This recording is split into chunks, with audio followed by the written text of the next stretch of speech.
როდესაც ჩემი შვილი იყო ცუდად უკა კომაში იყო ჩავარდნილი მართალია გამოვიდა კომიდან ძალიან მალე 4 დღეში მაგრამ დასჭირდა წამალი ვიტამინი რომელიც რეაბილიტაციაში დაეხმარებოდა ექიმმა მითხრა რომ გნებავთ იყიდეთ ეს წამალი გნებავთ ვიყიდეთ მე ყველაფერი გაუკეთეთ თქვენ შულს მაინც და ხათა იცი რომ შვილი ძლივ გამოგლიჯა სიკვდილის ხელიდან არჩევანს რომ წახვალ და იყიდი ხო და მითხრა იცით ოღონდ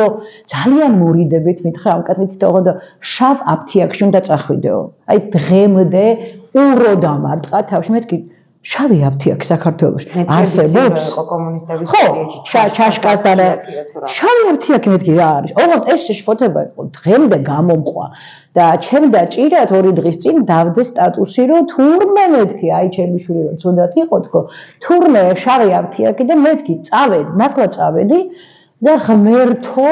მეორეჯერ არასდროს არ მიმიყვანო იქ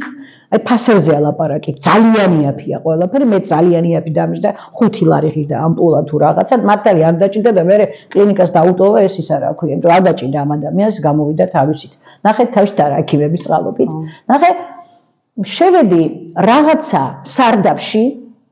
სადაც უამრავი დახლი და ფანელის ხალათებიანი ქალები დარბიან არ არის ეს აფთიაქი მე კი ამიხსნეს რომ სხვა აფთიაქები არის ასევე სამუდმო ვაგზლის მიმდებარე ტერიტორიაზე და შვენიერი მოწესრიგებული და ზოგს ამ სტატუსიდან გამომდინარე ეგონა რომ მე იმ აფთიაქებს ვუთყამდი და იმათი არსებობაც კი არ ვიცი ეს ნახეთ ვიღაცა კაცი გაბრაზებული კაცი და ბატონო ნამდვილად აფთიაქში ვართ ხო გულწრფელად უკითხე და ეს ფული ქეში მინდა მითხრა მივეცი ეს და მომაყარა ეს ფული უკან და წამას მართლა მე ვთხარ ეგრე სად არის მოკიდებ ჩემ წამას ხელი წამოვიღე მას მე სულ თვალწინ მიდგას ეს ჯურღმული სადაც წამლები ყუთებით იყო მიყრილი თაროებზე და არანაირი ტემპერატურული ზაფხული იყო თან ტემპერატურული რეჟიმი იქ არ იყო არაფერი ნუ მივხვდი რაღაცა საშინელებაში მოვხვდი საშინელებათა ფილმში მოვხვდი სადაც წამალი ასე უკვე კიდევ კარგი ეს სტატუსი მე გაუბედე და დავწერე აი ისევ იმ თემას ვუბრუნდები რას ნიშნავს დაბალი ფასი ხარისხის ხარჯზე არავითარ შემთხვევაში არ უნდა მივიღოთ იმდენად ფაქიზია ეს თემა თორემ ვის არ უნდა ახლა რომ 5 ლარად იყიდოს მაგალითად ისა რა ქვია ქათამი სიტუაცია ხო ნახეთ აი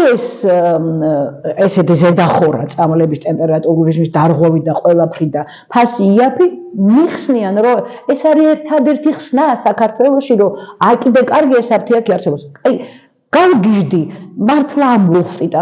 რას ამბობთ ადამიანებო იცით მე რა დედაჩემი გარდაიცვალა მაშინ წამლებიდან იქ ჩაბაბარ ამაზე საერთოდ გავგიჟდი რას კი მე ვთხარ წამლები ჩააბარეთ და ვინ გააკონტროლა წამლები რომ ჩააბარეთ ვინ გააკეთოთ ვადიანია დაუშვათ ვადიანია ყველაფერი რიგზეა რამდენჯერ ყოფილა რომ ოჯახიდან ოჯახს უჩუქებია მიხდახმარებია მიუცია წავშვა მაგრამ აფთიაქი ქვია და თურმე ქვია შავი აფთიაქი და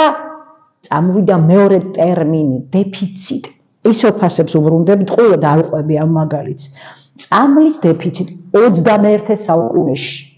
სადაც წარმოება მწალეკა მსოფლიო ყველა სეგმენტში არ არსებობს სეგმენტი სადაც პრობლემა ის კი არა რაღაცა არის შოვება პრობლემა არის როგორ გაყიდოს ის რაც უკვე აწარმოა და ეს მეუბნება ჩემი ქართული რეალობა და 1000 კომენტარი იყო სხვათა შორის 3000 მოწონება და რაღაცა ძალიან ისეთი აქტიური სტატუსი გამოვიდა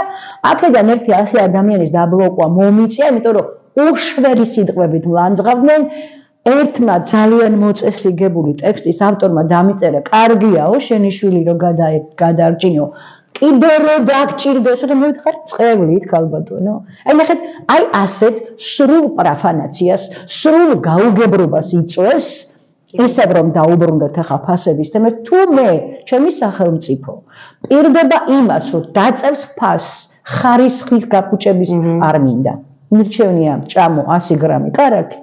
და გადავიხადო ის ჯანდაბა 40 ლარი სიტყვაზე ვიდრე გადავიხადოთ რაღაცა მცენარეულ უბედურებაში რაღაცა ტრანსხიმში 2 ლარი და ერთ კვირაში დამჭირდეს 10 ექიმი მაგრამ ნახე ამას ამბობ შენ იმიტომ რომ შენ იცი და უშუალოდ რომ უნდა იყვება ჯანსაღლა და დიდი ხანი ამ სფეროში ხარ და იცი რა პროდუქტი რას შეიცავს მაგრამ ძალიან ბევრი ადამიანი ყოველთვის ორიენტირებული არის ფასზე მე უკვე იმ ძირითად თემას დაუბრუნდეთ, რაზეც ახლა ჩვენ დღეს ერთმანეთს შევხვდით, მაგრამ ამას წინათ ნამდვილად ბაზარში ვიყავი და პამიდორი, ქართული პამიდორი ღირდა რაღაც 17 ლარი, ის სხვა პამიდორი ღირდა 10 ლარი, რაღაცა ღირდა 8 ლარი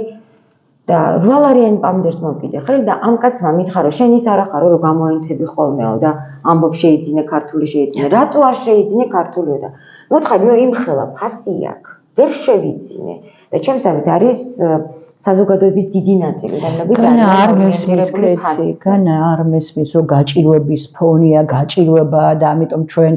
იძულებული ვართ ფასზე გავაკეთოთ მეტი აქცენტი ვიდრე ხარისზე, მაგრამ კიდევ ერთხელ ვიმეორებ. მე ვარ ერთ-ერთი ყველაზე ღარიბი ადამიანი დედამიწის ზურგზე. მე არა ვარ მდიდარი ადამიანი, მაგრამ კიდევ ერთხელ ვიმეორებ. მირჩევნია ვჭამო 100 გრამი კარაქი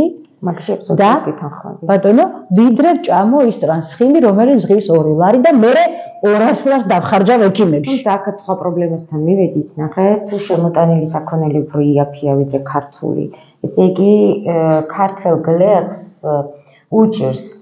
ამ რეალიზაცია უჭირს პროდუქტის. მან არის სახელმწიფოს და ძალიან ძვირი უჯდება. მან არის სახელმწიფოს